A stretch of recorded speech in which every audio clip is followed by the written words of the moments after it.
to my channel. This is my first video diary and I hope you enjoy watching it.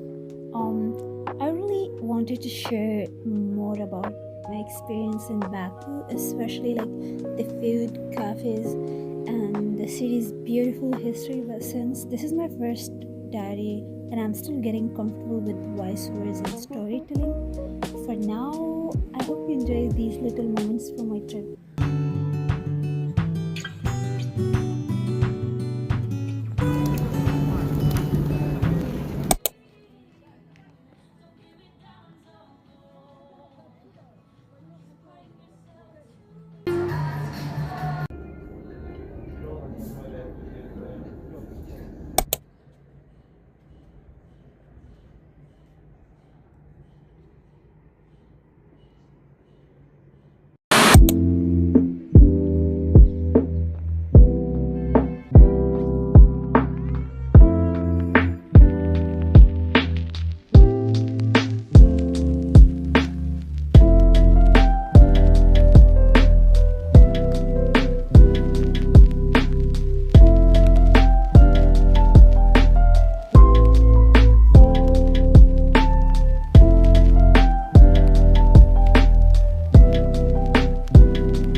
Yeah.